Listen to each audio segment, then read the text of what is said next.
I never thought much about silence until I met someone who couldn't seem to hold on to one. That's what I remember most about that morning. Not the noise, though there was plenty of it, but the sudden absence of sound when Jonah stopped talking mid-sentence and looked at me like he'd forgotten how words worked. The hallway was exactly what you'd expect on a Tuesday at 9:45. Fluorescent lights hummed overhead, casting everything in that flat, institutional glow that made everyone look half asleep.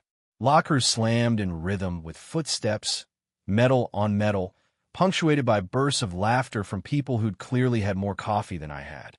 Someone's sneakers squeaked against the linoleum in that specific way that made your teeth ache. The air smelled like wet jackets and energy drinks and the faint chemical tang of floor wax. I was leaning against the wall near the stairwell, backpack slumped at my feet like it had given up on life. My biology notes were open in my hands, but I wasn't reading them. I was doing that thing where you stare at words until they stop meaning anything, where your eyes trace the same sentence 3 times and you still couldn't say what it was about. Mitochondria. Something about ADP. It didn't matter. I had 10 minutes before advanced cell biology, and I'd already resigned myself to another lecture where I'd understand half of what was happening and pretend I understood all of it. Jonah stood next to me, close enough that I could smell his coffee, something dark and bitter that he drank black, because he said cream was for people who didn't actually like coffee. He had a to-go cup in one hand, the paper sleeve already disintegrating from the heat. His other hand was shoved in his jacket pocket. He was talking, because Jonah was always talking, spinning some story about his roommate's latest disaster or a video he'd seen online or something that had happened in his morning class. I wasn't tracking the details. I'd learned early on that Jonah didn't need you to follow every word. He just needed you there, a witness to the noise he generated to fill the empty spaces. We've been doing this for months now. Same hallway, same 10-minute gap between classes, same easy routine that had formed without us ever deciding it should. It wasn't planned. It just happened the way these things do. You end up in the same place at the same time often enough, and eventually it stops being coincidence and starts being ritual. I don't know when I started expecting to see him there. I don't know when he started waiting. I glanced up from my notes because his voice had changed. Not the words, I still wasn't listening to the actual words, but the rhythm of them. There was a hitch in it, a stutter in the steady stream of sound that made me look. He'd moved closer. I don't know when that happened either. One moment he was standing beside me at a normal, acceptable distance, and the next he was there, leaning in like he was about to tell me a secret. Close enough that I could see the small details I usually missed. The way his hair was still slightly damp from the rain outside, darkened from its usual light brown to something deeper. The tiny scar at the corner of his left eyebrow that he'd gotten in high school, a story he'd told me once that I couldn't quite remember. The flecks of lighter brown in his eyes, almost gold when the light hit them right. His sentence died halfway through. Just stopped like someone had cut the audio feed. His mouth was still slightly open, shaped around a word that never came. He blinked, and I watched something shift in his expression. Confusion maybe, or surprise, like he'd only just realized where he was and what he'd been about to say. I should have said something. Made a joke about him finally running out of words. Asked him if he was okay. Done literally anything to break the moment and return us to the safe, familiar territory of casual conversation. But I didn't. I just stood there, notes forgotten in my hands, staring back at him while the hallway noise continued around us like we weren't frozen in the middle of it. For once, Jonah, loud, careless, endlessly talkative Jonah, had nothing left to say. I could feel my heartbeat in my throat. It was ridiculous. We were standing in a crowded hallway in the middle of the morning, surrounded by people who were definitely not paying attention to us, and yet everything felt suddenly exposed. Like the air had changed density. Like the space between us had become something I could reach out and touch. He didn't move away. That's what I keep coming back to when I think about this moment. He could have. He should have, probably, laughed it off, made some comment about losing his train of thought, stepped back into the comfortable distance we'd always maintained. But he stayed right there, close enough that I could count his breaths, close enough that I had to tilt my head slightly to meet his eyes. I'd seen Jonah look a lot of people. I'd watched him charm his way through conversations, Watched him flash that easy smile that made people want to be around him. Watched him navigate social situations with the kind of effortless grace I'd never possessed. But I'd never seen him look at anyone the way he was looking at me right then, like he was seeing something for the first time and trying to figure out what to do about it. The 10-minute warning bell rang somewhere down the hall. People started moving faster, gathering bags, draining the last of their coffee, heading toward classrooms. In 2 minutes, the hallway would empty. In 2 minutes, we'd both have to move to go our separate ways until tomorrow morning when we'd meet here again and pretend this hadn't happened. But for right now, for this moment, Jonah was silent, and I was holding my breath, and neither of us was willing to be the first one to break whatever this was. I've always been the kind of person who fades into the background. Not in a tragic way, not like I was invisible or ignored, just quiet. Observant. The one who listens while other people talk, who notices things that most people miss because they're too busy filling the silence with their own noise. I learned early that there's power in being still, in watching how people move through the world when they think no one's paying attention. My mom used to say I was born old. Too serious, too careful, like I was afraid of taking up space. Maybe she was right. I spent most of my childhood reading in corners, most of high school taking notes in the back of classrooms, most of college now doing exactly what I'd always done, existing in the margins while life happened loudly around me. I didn't mind it. There was something comfortable about being understated, about letting others take center stage while I figured things out from a safe distance. It meant fewer expectations, fewer ways to disappoint people, fewer moments where I had to explain myself or justify the way I moved through the world. Jonah was my opposite in every way that mattered. He was 22, a year older than me, though sometimes it felt like decades. He had that quality some people are born with, the ability to walk into a room and make it feel smaller, warmer, like his presence alone could shift the atmosphere. People gravitated toward him without understanding why. He was charming in an effortless way, quick with words, always ready with a story or a joke that landed exactly right. But I'd learned, over the months we'd been circling each other in hallways and coffee shops and campus quads, that the noise was armor. Jonah talked because silence scared him. He filled every empty space with sound because stillness meant people might see past the performance, might catch a glimpse of whatever he was protecting underneath all that careless charm. We've been classmates since freshman year, though I didn't really know him then. Just knew of him, the guy who always had something to say in seminars, who made professors laugh, who seemed to collect friends the way other people collected textbooks. We existed in completely different orbits, his bright and loud and mine small and self-contained. It wasn't until junior year that our paths started crossing with any regularity. We had advanced cell biology together, a class neither of us particularly wanted to take, but both needed for our degrees. We'd end up in the same hallway before lectures, waiting in that dead zone between obligations, and somehow, I still don't know how it started, we began filling those 10 minutes together. At first it was nothing. Casual acknowledgments, the kind of small talk you make with someone whose face you recognize, but whose name you might forget. Then it became routine. Then it became something I looked forward to, though I wouldn't have admitted that to anyone, especially not to myself. Jonah treated our morning meetings like they were the most important part of his day. He'd show up with his terrible black coffee and launch into whatever story was rattling around in his head. And I'd listen, offering the occasional comment or question that would send him spiraling into another tangent. He never seemed to mind that I didn't match his energy, that I was content to be the audience while he performed. But lately, and I couldn't pinpoint exactly when this shift had started, something had changed. His glances lingered longer than they used to. Not in an obvious way, not like he was staring, but in those small moments between thoughts when his eyes would find mine and stay there for a beat too long. The pauses between his jokes had started to feel heavier, loaded with something neither of us knew how to name. And I'd started catching myself waiting for those pauses, wanting them to stretch out, wanting to exist in the quiet spaces where Jonah forgot to perform. I told myself it didn't mean anything. We were friends who met in liminal spaces, hallways, benches, the gaps between classes and commitments. That's all it was. That's all it could be. Except I'd started noticing things I shouldn't have been noticing. The way his hair fell across his forehead when he tilted his head. The specific shade of his eyes in different light. The sound of his laugh when it was genuine versus when it was just filling silence.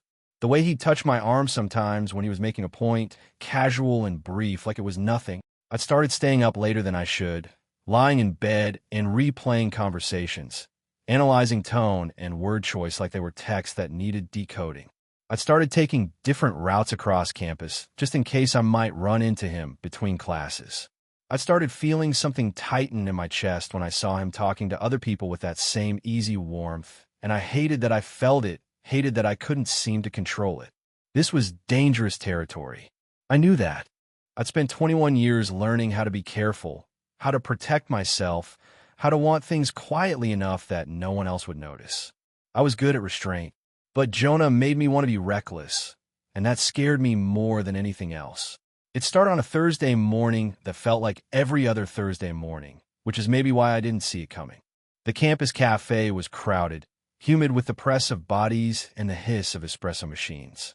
Rain had been falling since dawn, the kind of steady drizzle that made everyone move a little slower, a little more reluctant to leave whatever shelter they'd found. I'd claimed a table near the window, my laptop open to an essay I was pretending to work on, watching water streak down the glass in uneven paths. I wasn't expecting Jonah. We had our hallway ritual before biology, but this was different, earlier, outside our established pattern. So when he slid into the chair across from me, hair damp and darkened from the rain, jacket spotted with water, I felt that small jolt of surprise that comes from seeing someone out of context. "You look half asleep," I said, because it was true. His eyes had that glazed quality of someone running on too little rest and too much caffeine. He grinned, setting his cup down between us. "You look like you haven't slept at all." It was the kind of easy exchange we perfected over months, the comfortable rhythm of people who knew how to read each other. I shrugged, gesturing at my laptop screen where the cursor blinked accusingly over a half-finished sentence. "Due at midnight. Started it an hour ago." He laughed, and the sound filled the space between us the way it always did, warm and unreserved. "Of course you did. Let me guess, you'll still get an A." I didn't answer, just gave him the look that said he wasn't wrong. He shook his head, still smiling, and reached for his coffee. For a moment we just sat there in companionable silence, watching the cafe move around us, students hunched over textbooks, professors grading papers with increasingly desperate expressions, someone in the corner playing guitar badly enough that it was almost charming. But then something shifted. I felt it before I understood it, the way you can sense a change in air pressure before a storm. Jonah had gone quiet, and when I glanced up, he was looking at me with an expression I couldn't quite parse. Not the easy charm, not the performance. Something else. Something unguarded. The rain kept falling outside. Someone's chair scraped against the floor. The espresso machine screamed to life behind the counter. But all of it felt distant, muffled, like we'd somehow slipped into a pocket of stillness that existed separate from the noise around us. He leaned forward, elbows on the table, and I could see him gathering himself to say something. His mouth opened slightly, shaped around words I never got to hear because halfway there, right in the middle of whatever he was about to tell me, the sentence died. Just stopped. His eyes widened fractionally, like he'd surprised himself, like he'd only just realized what he'd been about to say and thought better of it. I tilted my head, tried to read him. "What?" He blinked, and the spell broke. His smile flickered back into place, but it didn't reach his eyes this time. There was something tentative about it, something careful. "Forgot," he said simply. The single word hung between us, inadequate and enormous all at once. I wanted to push, to ask what he'd forgotten, to demand he finish whatever thought had been important enough to make him cross campus in the rain just to find me. But I didn't. I just watched him, watched the way he wouldn't quite meet my gaze now, watched the way his fingers tightened around his coffee cup like he was anchoring himself to something solid. He didn't move away. That seemed important. He stayed there, leaned across the table, close enough that I could see the individual drops of rain caught in his hair, close enough that I could hear the subtle change in his breathing. The moment stretched. Around us, The cafe continued its morning routine, oblivious. But we were frozen in it, caught in whatever this thing we'd been dancing around for weeks now, maybe longer, this tension that had been building in hallways and pauses and glances that lasted too long. I should have said something, should have made a joke, should have gone back to my essay, should have done anything to return us to safe ground. But I was tired of safe ground. I was tired of pretending I didn't notice the way everything felt different when he was near, tired of pretending I didn't wait for our 10 minutes together like they were the only part of my day that mattered. So I just looked at him, really looked at him, and let him see that I was looking. Let him see that I'd noticed. Let him see that whatever he'd been about to say, I was ready to hear it. His throat moved as he swallowed. The smile faded completely. And for once, Jonah, who always had something to say, who filled every silence with sound, sat there in perfect, terrifying quiet. The rain kept falling. My essay stayed unfinished, and neither of us moved, both of us waiting for something we couldn't name to tip the balance one way or another. After that morning in the cafe, something fundamental shifted between us, though neither of us acknowledged it out loud. We fell back into our routine. Same hallway, same 10 minutes before class, same surface-level ease. But underneath it, there was a current now, something electric and unspoken that made every casual touch feel deliberate, every silence feel weighted with meaning. It happened in small ways, all of them seemingly accidental. Jonah's shoulder would brush mine as we stood against the wall, and instead of moving away, he'd stay there, the warmth of him pressed against my arm like he'd forgotten about personal space. His voice would soften mid-sentence, dropping into a lower register that felt like it was meant only for me, even though we were surrounded by dozens of other students rushing to class. He'd lean in when he talked, closer than necessary, close enough that I could feel his breath when he laughed. The spaces between us shrank without discussion, without permission, without either of us willing to name what was happening. I told myself I was imagining it, that I was reading too much into ordinary moments, projecting my own wants onto interactions that were probably perfectly innocent. But then it would happen again, another touch, another pause, another look that lasted just a heartbeat too long, and I'd know I wasn't imagining anything. One afternoon we were waiting on the quad, sitting on one of the wooden benches near the library. It was unseasonably warm for October, the kind of day where autumn briefly remembers what summer felt like. Students sprawled on the grass, textbooks abandoned beside them. Someone had brought a speaker, and music drifted across the open space, too quiet to make out the words, but loud enough to create atmosphere. I wasn't really paying attention to anything in particular, just existing in the moment, when I realized I was humming. Nothing specific, just a melody that had gotten stuck in my head from somewhere. I only noticed when Jonah looked up from his phone, a small smile playing at the corner of his mouth. "You always do that when you're thinking," he said. I stopped humming immediately, suddenly self-conscious. "Do what?" "That. The humming thing. You get this look on your face like you're somewhere else entirely, and then you start humming under your breath. You've done it since freshman year." The observation caught me off guard. It was such a small thing, such an insignificant detail, and yet he'd noticed it. I've been noticing it for years, apparently.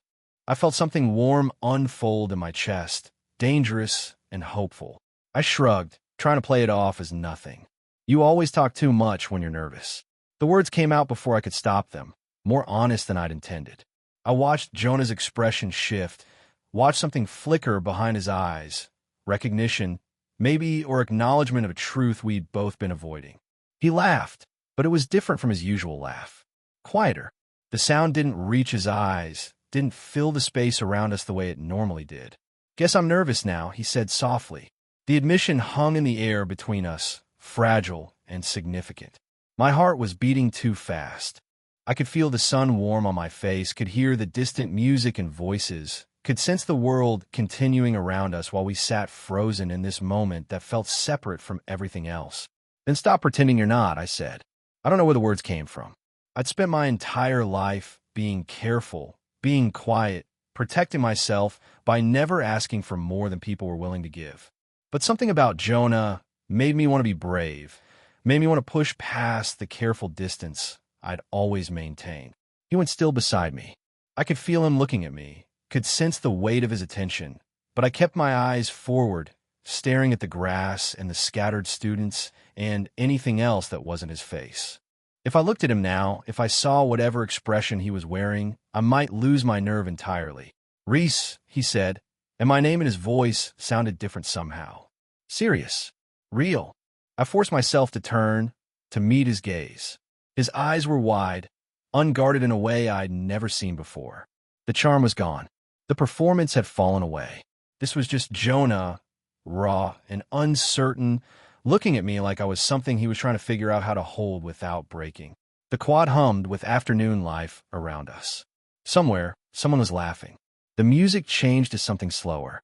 The sun moved behind a cloud, and the light shifted from gold to something softer, and Jonah went quiet again. It was becoming a pattern, this new silence of his. The boy who never stopped talking, who filled every empty space with noise and stories and easy charm, kept losing his words around me, kept getting caught in moments where the performance failed him, and all that was left was the truth underneath. I didn't push, didn't ask him to explain.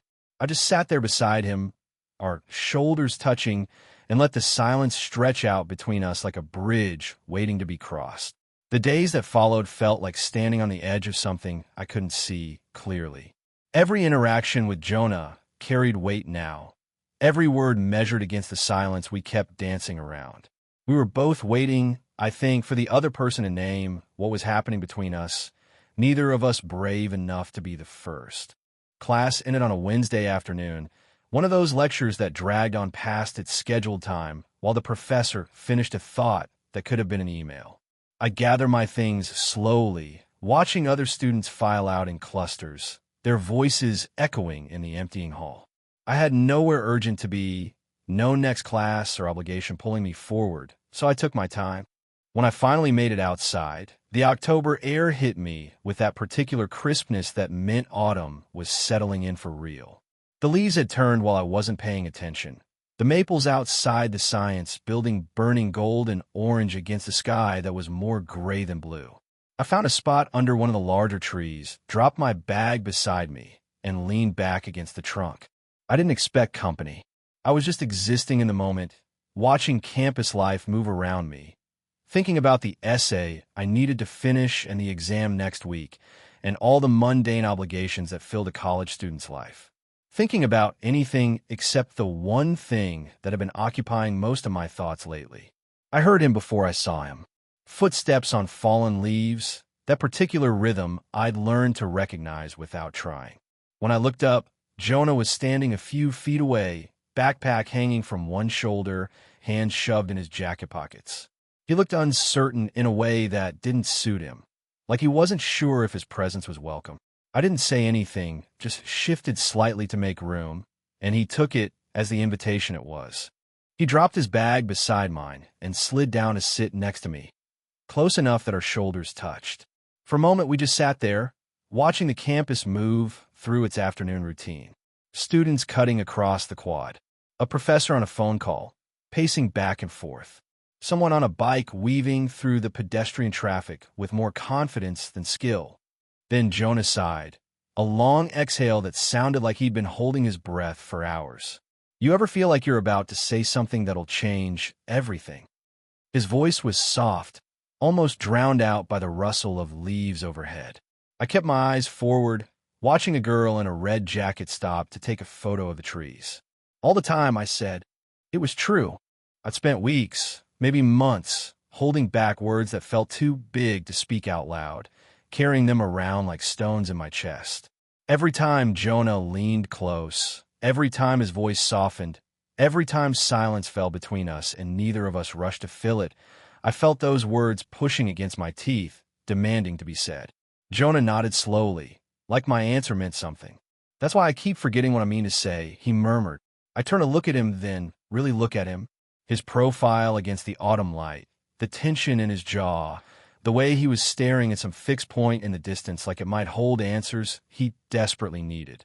He looked vulnerable in a way I'd never seen before, stripped of all the charm and noise he usually wore like armor.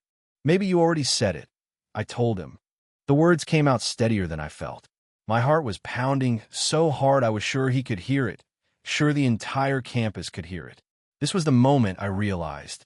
This was the edge we'd been approaching for weeks, the cliff we'd been standing on while pretending we couldn't see the drop. Jonah's breath caught. I watched his throat move as he swallowed. He turned to face me, and the look in his eyes was raw, unguarded, terrifying in its honesty. "Yeah," he said quietly. "Maybe I did." The campus continued around us, oblivious. Someone laughed in the distance. The wind picked up, sending leaves skittering across the grass. A clock tower somewhere chimed the hour, marking time we weren't paying attention to. Neither of us moved. Neither of us looked away. We just sat there under that tree with our shoulders touching and the autumn afternoon fading into evening, and I felt like I was falling even though I was perfectly still. Falling into this moment, into this truth we'd been avoiding, into the terrifying possibility that maybe I wasn't alone in feeling like the ground had shifted beneath me. Jonah's hand moved slightly, his fingers finding mine in the space between us. The touch was tentative, questioning, like he was testing whether I'd pull away. I didn't. I laced my fingers through his and held on, feeling the warmth of his palm against mine, feeling the slight tremor that meant he was just as scared as I was. We didn't say anything else. We didn't need to. Some things exist beyond language, in the space between words where truth lives without needing to be named. We just sat there as the light changed and the campus emptied and the air grew colder, holding on to each other like we're the only solid things in a world that had suddenly become uncertain. The next morning, I woke up with my heart already racing, like my body remembered what was waiting for me before my mind fully caught up. I got ready in a daze, going through the motions of shower and coffee and gathering my books while my thoughts stayed fixed on one thing: the hallway. Our hallway. The 10 minutes that had somehow become the most important part of my day. I didn't know what would happen. Didn't know if yesterday under the tree had changed everything or nothing, if Jonah would pretend it hadn't happened, or if we'd finally acknowledge what had been building between us for months. The uncertainty made my hands shake as I locked my apartment door, made the walk across campus feel longer than it ever had before. The hallway was already filling with its usual morning chaos when I arrived. The same fluorescent lights, the same scuffed linoleum, the same backdrop of noise that had framed all our previous encounters. I took my spot against the wall, dropped my backpack at my feet, and tried to look like I wasn't holding my breath. Jonah appeared exactly when he always did, materializing out of the crowd with his coffee cup and his easy stride. For a moment, I thought maybe things would be different, that yesterday had shifted something fundamental, that we'd finally moved past pretending. But when he leaned against the wall beside me, his posture was exactly the same as always. Same casual stance, same comfortable distance, same expression that gave nothing away. My chest tightened with something that felt like disappointment, though I had no right to feel disappointed. We'd held hands under a tree and spoken in half-truths and maybes. That didn't mean anything had actually changed. "Morning," he said, taking a sip of his coffee. "Morning," I echoed, pulling out my phone just to have something to do with my hands. We stood there in silence. Not the weighted, meaningful silence that had been growing between us, but something else. Something that felt like retreat, like we were both trying to figure out how to go back to what we'd been before, even though that territory no longer existed. Students flowed around us. Lockers slammed. Someone's alarm went off, muffled inside a backpack. The fluorescent lights hummed their mechanical song, and I felt something inside me crack, just slightly, at the realization that maybe yesterday had been an anomaly. Maybe we'd gotten too close to something real, and now we were both scrambling back to safety. But then I felt it, that shift in the air that I'd learned to recognize. I glanced up and found Jonah looking at me, really looking at me, and the performance was gone again. His eyes held something I couldn't quite name. Fear, maybe, or hope, or some complicated mixture of both. He pushed out from the wall, turned to face me fully. His coffee cup trembled slightly in his hand. He opened his mouth, closed it, tried again. I watched him gather his courage, watched him fight against whatever instinct was telling him to stay quiet, to stay safe. Then he leaned in, And this time there was no story, no joke, no noise to hide behind. Just the two of us in a crowded hallway, the space between us shrinking to something almost non-existent. I could feel the warmth radiating from him, could count the shallow breaths he was taking, could see the way his pupils had dilated slightly as he looked at me. His forehead came to rest against my temple, just barely touching, a point of contact so light it might have been imagined, except I could feel it everywhere, reverberating through my entire body.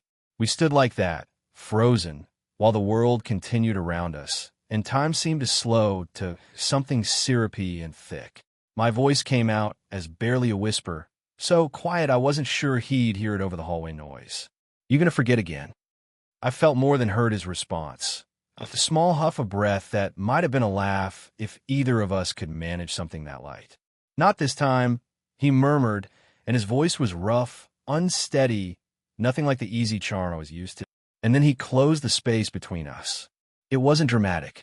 It wasn't the kind of kiss you see in movies, all passion and certainty and perfect timing.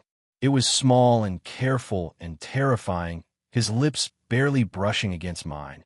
A question more than a statement. His hand came up to cup my jaw, fingers trembling slightly against my skin, and I felt my eyes close without deciding to close them. The hallway disappeared. The noise faded. Everything narrowed down to this. His mouth on mine, tentative and warm and real. The taste of coffee and the feeling of his breath mixing with mine, and the way my heart was beating so hard I thought it might crack through my ribs. When we pulled apart, it was only by inches. He kept his forehead pressed to mine, his hand still cradling my face like I was something precious, something that might break if he let go. His eyes were closed, his breathing uneven, and I watched a small smile curve his lips. Forgot what I was going to say again. He whispered. I smiled too, helpless against the warmth flooding through me. "Sure you did." The 10-minute warning bell rang, sharp and insistent, pulling us back into the world we'd momentarily forgotten.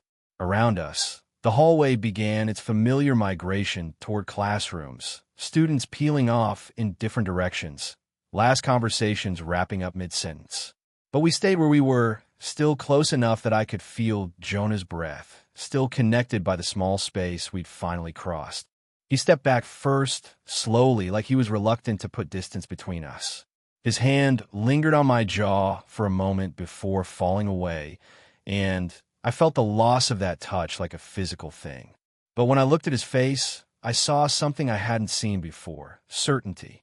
Like he'd been carrying a question for months and finally found the answer. "We should probably go to class," I said, though I made no move toward my backpack. "Probably," he agreed, making no move either. We stood there for another heartbeat, just looking at each other, and I felt something settle in my chest. Something that had been restless and uncertain for so long it had become part of who I was. It felt strange to exist without that constant low-level anxiety, strange to not be wondering or waiting or hoping. Strange to just be. The hallway emptied around us. A few stragglers rushed past, already late, their footsteps echoing off the linoleum. Somewhere a door closed. The building settled into its during-class quiet, that particular kind of silence that only comes when everyone is exactly where they're supposed to be, except us.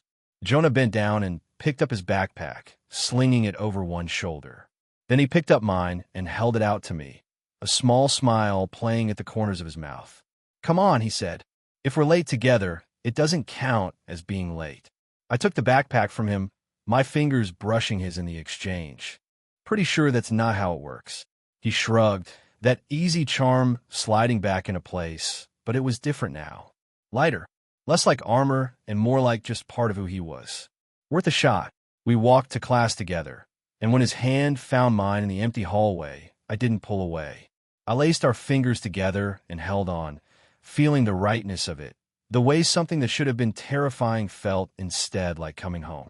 The days that followed settled into a new rhythm, one that looked almost identical to what came before but felt entirely different. We still met in the same hallway before class, still claimed our spot against the wall, still filled those 10 minutes with the same easy routine. But now when Jonah leaned close, when his voice dropped into that softer register, when silence fell between us, it didn't feel like something we were avoiding. It felt like something we were choosing. He still brought his terrible black coffee, still launched into stories about his roommate or his morning or whatever random thought had caught his attention. Still talked too much when he was nervous, which was often now, in a way that was both endearing and new. But there were moments, small, perfect moments, when he'd pause mid-sentence and just look at me. When he'd lean in close enough that I could count his breaths and say he had something to tell me, only to grin when I raised an eyebrow in question. Forgot again, he'd say, his voice soft with private amusement. And I'd smile, because we both knew he hadn't forgotten anything. Because some things didn't need to be said anymore. They were already written in the quiet between us, in the way his hand would find mine without looking, in the way I'd catch him watching me when he thought I wasn't paying attention, in the way we'd somehow learn to exist in the same space without all the careful distance we used to maintain. One morning, a few weeks after everything changed, we were standing in our usual spot when Jonah went quiet mid-story. I looked up, expecting another one of those moments where he'd pretend to forget his words. But instead, he was just watching me with an expression so open, so unguarded that it made my chest tight. "What?" I asked. He shook his head, still smiling. "Nothing. Just thinking about how I used to fill every silence because I was afraid of what might happen if I stopped talking. And now I think the quiet parts are my favorite." The bell rang then, signaling the start of class, but neither of us moved. We just stood there in our hallway, in our 10 minutes that had somehow become our story, and I felt the weight of everything that had led us here, every hesitation, every almost moment, every time one of us had been brave enough to lean a little closer. Some things don't need to be said out loud. Some things live in the spaces between words, in the pauses that used to terrify us and now feel like home. In the way Jonah still forgets what he meant to say, and the way I always know he's not really forgetting anything at all. Because we were never just killing time before class. We were always building toward this.